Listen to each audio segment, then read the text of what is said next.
Satanism may be active in your community. The signs include occult graffiti on sidewalks and walls, mysterious murders, unusual demand for occult-related jewelry, shoplifting in candle shops, or unusual numbers of purchases, demand for occult or New Age books in the bookstores, inverted crosses, grave robbing, animal mutilation, human mutilation, unusual tattoos, cuts, slash wounds, or body marks. I was doing rituals all night long. I believed that Satan was my friend and the demons were my brothers.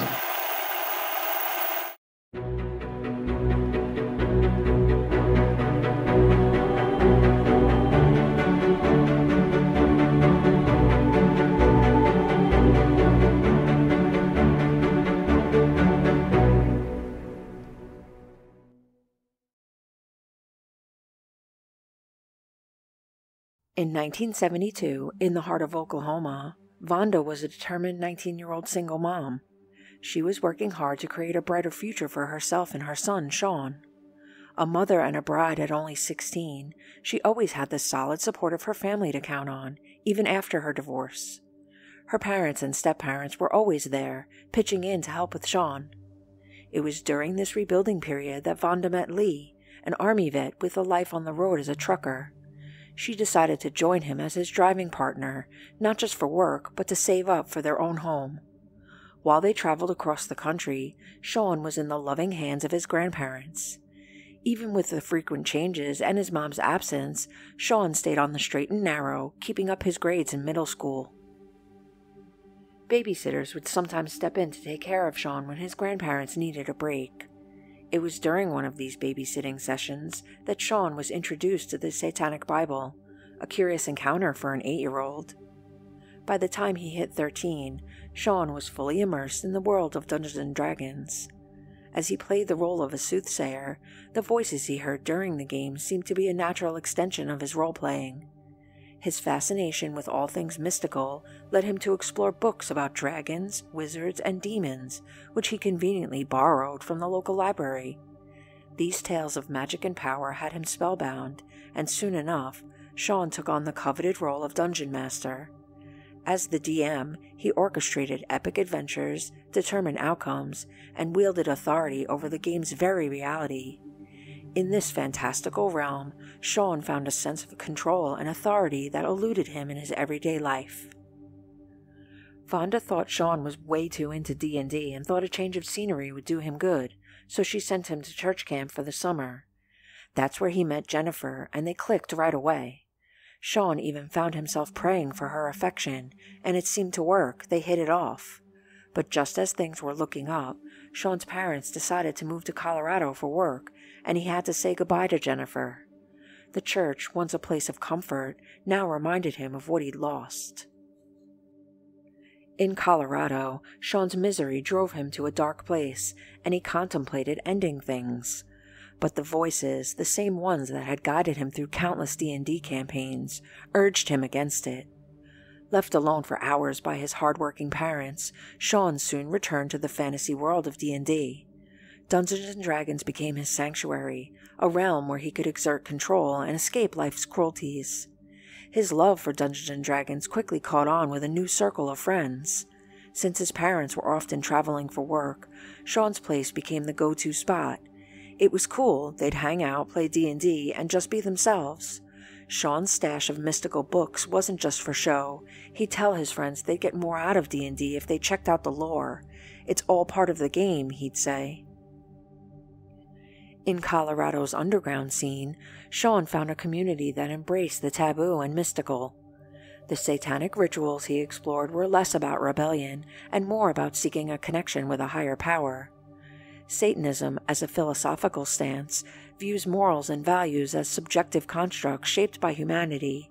Satan is a symbol of suppressed instincts condemned by traditional faiths. But Sean didn't interpret it that way. After feeling abandoned by God and his family, Sean sought comfort in Satan. The rituals he participated in, once a mere curiosity, became his refuge. In the dimly lit rooms, heavy with incense and the haze of weed smoke, Sean felt the presence of something greater. The voices, which he now believed to be demonic, guided him, offering a sense of power and belonging. Blood rituals and sexuality were part of his spiritual search, a way to feel heard by the entity he believed hadn't forsaken him. But midway through the school year, Sean's parents sent him back to Oklahoma to stay with his aunt. Removed from the new and better life he'd started in Colorado, he spent his days alone in his room. He smoked pot, drank alcohol, and studied his occult books. He missed the sense of power and popularity he'd felt he'd gained through his dark interests.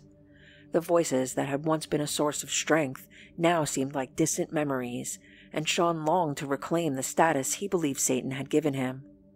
In his isolation, Sean reached out to his Colorado friends through letters, sharing his plans for a satanic baptism, a ritual that would mark his full commitment to the path he had chosen.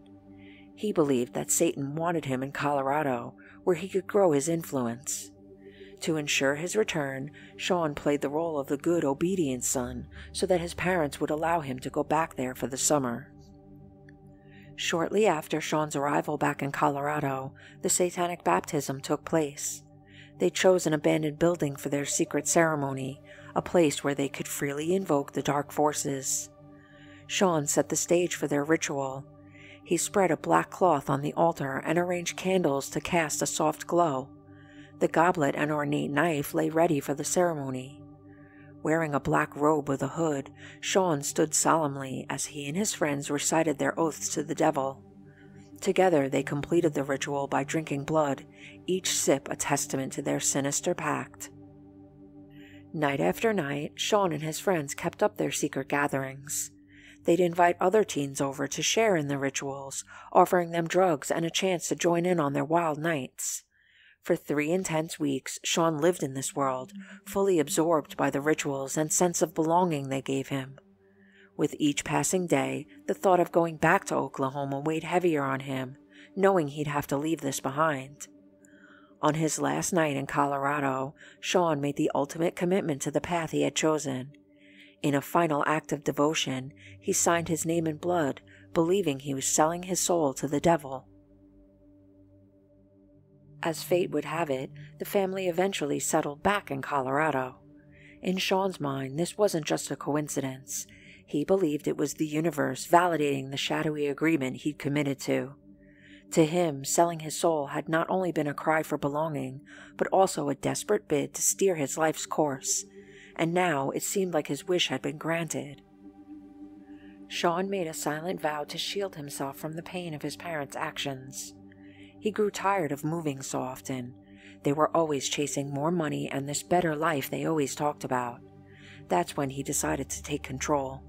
He played the role of the good son perfectly, joining the Civil Air Patrol and earning recognition for his service in emergency preparedness. His diligence extended home as well. He was the boy who never missed a chore, who always behaved. But behind the facade of the all-American boy, Sean had taken his commitment to the next level by ordaining himself as a priest of his own satanic coven. The blood rituals were his favorite. He even kept a stash of blood hidden behind the eggs in his fridge, sipping it secretly when alone. The rituals were intense, always mingling drugs and sex, hallucinogens, speed, and group encounters, but even these began to lose their thrill for Sean. In search of something more, Sean stumbled upon the Necronomicon in a bookstore. The Necronomicon, also known as the Book of the Dead, was all about demons, demon resurrection, and dark magic. Captivated by the book's lore, Sean dove into its pages, which spoke of summoning and sacrificing the dead, a concept that seemed to promise the depth of experience he was searching for. Sean's plans to explore the forbidden arts were shattered by his family's sudden bankruptcy and return to Oklahoma. At first, he poured his anger into art, sketching scenes as foul as his mood. Eventually, he reformed old friendships from his days playing D&D and started taking drama classes. He even met a girl who shared his love of all things mystical. She told him about how she had undergone an exorcism. She gave him a prayer, a chant of darkness that she claimed had power. One night, Sean recited the words she had given him. The room turned cold, and figures began to form from the lights and shadows that danced around him. He gave them a name, Ezurate. Sean's life was a whirlwind of sleepless nights, his mind racing from the effects of amphetamines and the lore of his satanic books. The demon he called Ezurate would visit him in his sleep, leaving him with puzzling messages he couldn't quite grasp. Sneaking away during school hours, Sean would whisper prayers to the devil, and his nights were consumed by rituals. The idea of what it might feel like to end a life began to creep into his thoughts. Sean shared these thoughts with his friend Jim, who was shocked at first. But Sean kept talking about it, saying how strong they would be and that Satan would look after them. They remembered a clerk at Circle K who was mean to Jim's girlfriend and wouldn't sell them beer. Sean convinced Jim that they should get rid of him to please Satan. That night, Sean and Jim performed a destruction ritual to invoke the approval of the devil. They found an old gun that belonged to Jim's granddad and stashed it away to prepare for their sacrifice. On the night of September 7th, 1985, Robert Bauer was in the middle of another late shift at the Circle K. He recognized the kids with the red Chevy Malibu at Pump 1. They were locals, always up to no good.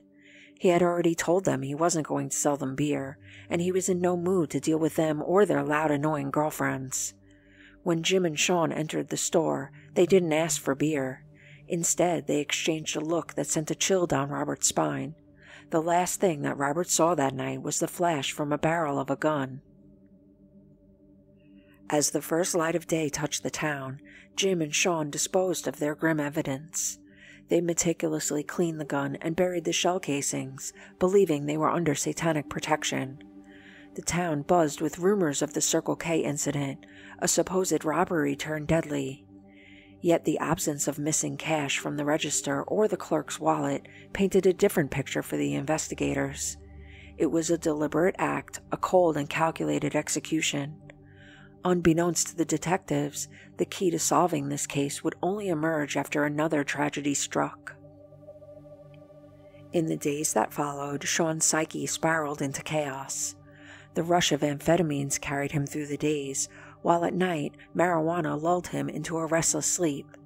Visions of the night at Circle K invaded his dreams, replaying with the haunting echo of blood.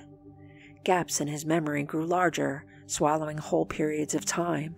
Classes, drives, and even parts of his rituals vanished like whispers. Each time Sean peered into the mirror, he glimpsed the demon he named Ezurate staring back at him, its presence growing stronger, consuming more and more of his consciousness. It was as if the demon had carved out a space within him, casting a long, dark shadow over his thoughts and actions. Jim had run away with his girlfriend to elope, leaving a void that Sean's followers eagerly filled. On weekends, Sean would head to the local Rocky Horror screenings and heavy metal nightclubs. There, amidst the noise and the night, he met her, Angel. The name was a cruel twist of fate, an irony not lost on Sean. She was a beacon in the night, a girl who was as lost in the darkness as he was. Sean's feelings for Angel burned with a passion that mirrored the physical desires of the demon within him. His mother, on the other hand, saw Angel in a less favorable light, dismissing her as unsuitable and even going as far as to call her trashy. But Sean's determination was only strengthened by his mother's rejection.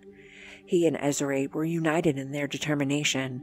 Together they vowed that no force on earth or beyond would tear them away from Angel.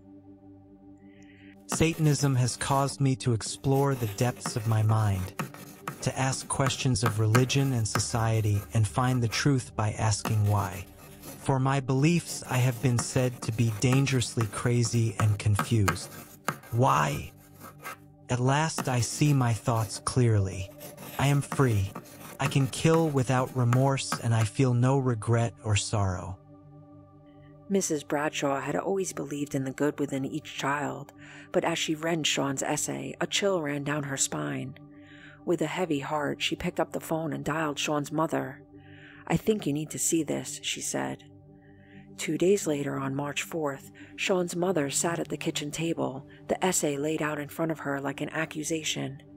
She couldn't shake the feeling that her son was slipping away, lost to a world she didn't understand.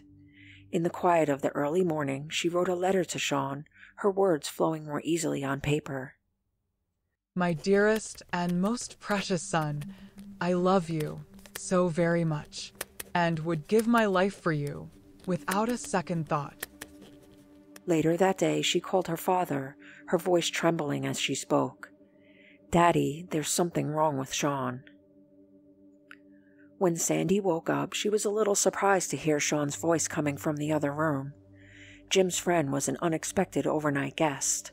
She shrugged and started getting dressed. Her and Jim were supposed to re-enroll in high school today, so they were all going to the same place anyways. Sean said he needed to grab a late note from his mom, but when they arrived at her work, she wasn't there yet, so they headed to Sean's house next. Sandy waited in the car with Jim, tapping her foot impatiently. Sean dashed inside, and after a couple of minutes he burst back out, his face pale, shouting for them to call an ambulance. The day had taken an unexpected detour, with police cars now parked outside Sean's house. Jim talked through their morning with the detective, explaining the stops they made. Sandy gave a clear and straightforward account of their day, from the moment they woke up to the shocking situation that led them to call for help. The detective listened and took detailed notes, trying to piece together how an average day had suddenly turned so deadly. The homicide detectives were puzzled by the scene. The sliding glass door was slightly open, drawers pulled out, and items strewn across the floor. Yet Lee's gun remained untouched on the nightstand. Nothing valuable was missing. Clearly this wasn't a robbery. Lee and Vonda had been shot while they slept. Sean, their son, sat outside in the police cruiser, remarkably calm for someone who had just discovered his parents brutally murdered. Sean's demeanor during his interview was oddly untroubled given the gravity of the situation he described. Yesterday had been routine. He'd spoken to his mother the night before, asking if he could crash at Jim's place and catch a ride to school with him. When Sean arrived home to get the note, he thought maybe his parents had overslept, so he went into the bedroom, and there they were, his parents, lifeless. He'd called 911 promptly, cooperating fully, clothes, fingerprints, whatever they needed. No, he didn't know anyone who would want to harm his parents. He signed the release for the police to search the house, and told the detectives he'd be staying with Jim and Sandy. As Sean sat on Jim's couch, Ezurate's laughter echoed in the recesses of his mind. He'd done it. Sean looked over at Jim and glared. He reminded Jim of the incident at Circle K, a veiled threat hanging in the air.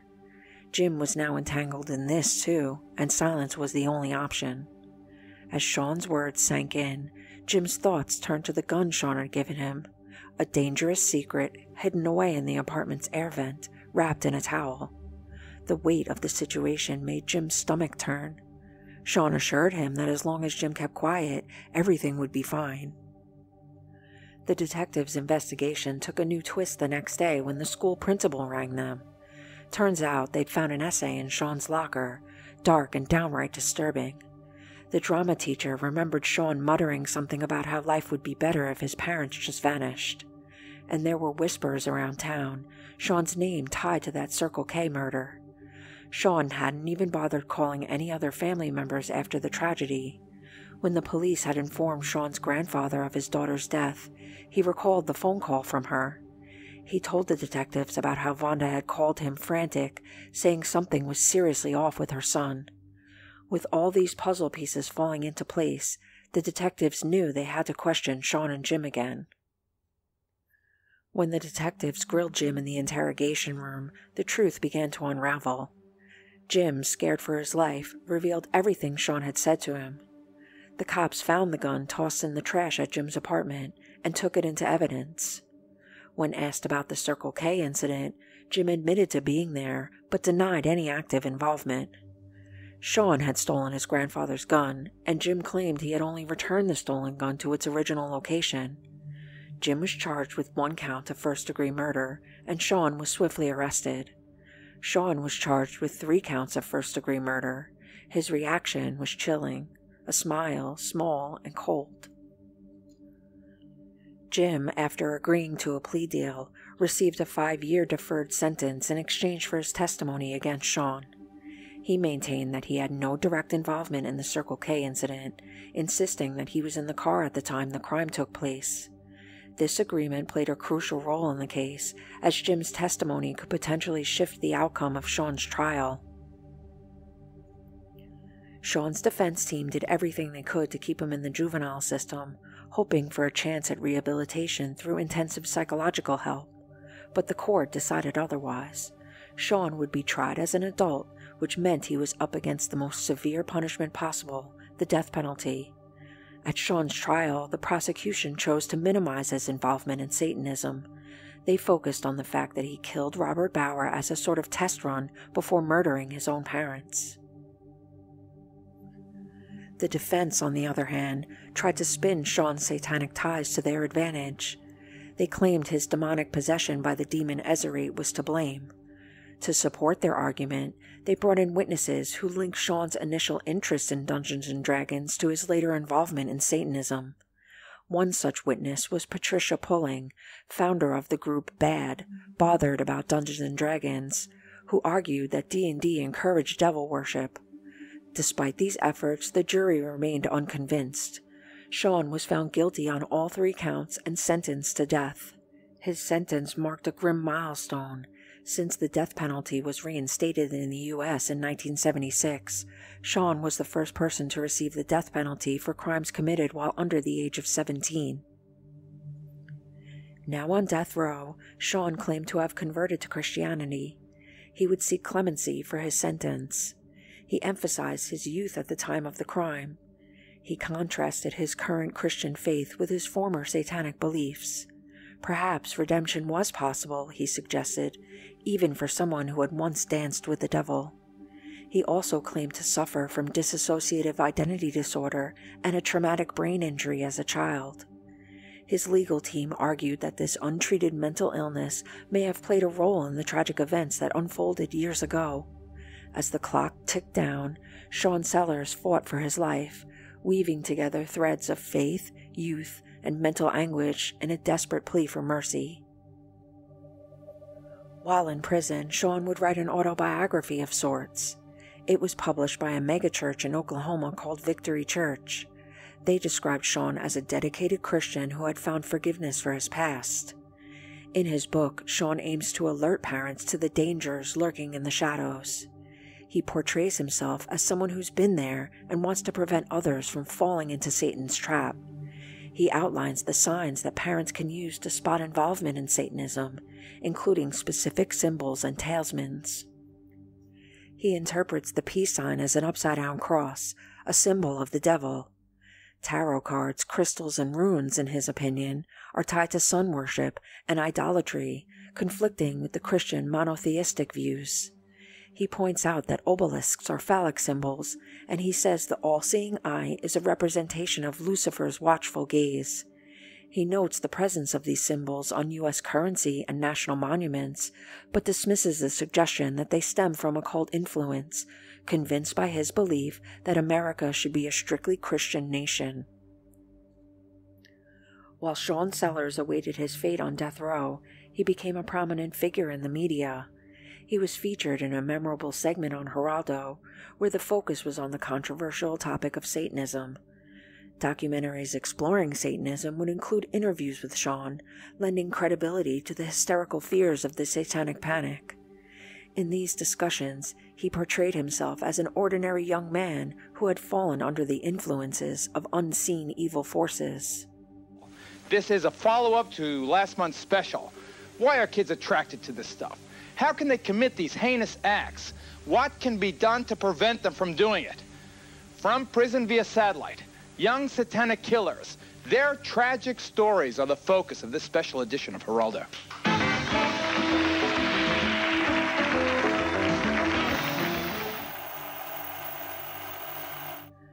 Sean Sellers was on death row with his execution date set for February 4th, 1999.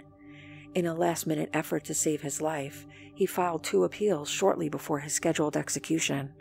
The first appeal argued that he had prematurely waived his right to an insanity defense during his trial.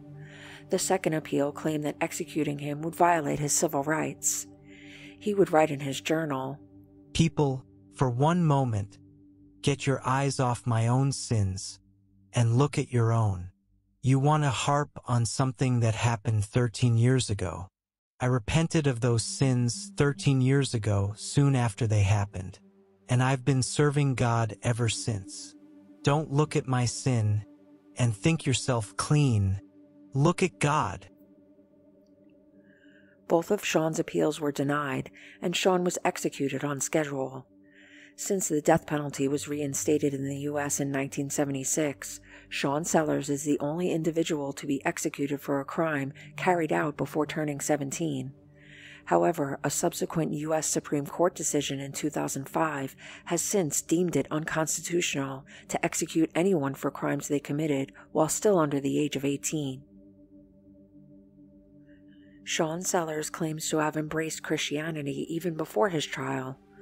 While incarcerated, he started a religious ministry, although there were those who doubted the sincerity of his conversion, viewing it as a calculated act. Despite the skeptics, Sellers maintained that his faith was genuine and central to his identity. Before he died, he turned to the warden administering the lethal injection and said, "Let's do it, Gary. Let's get it on." Then he began singing a Christian song.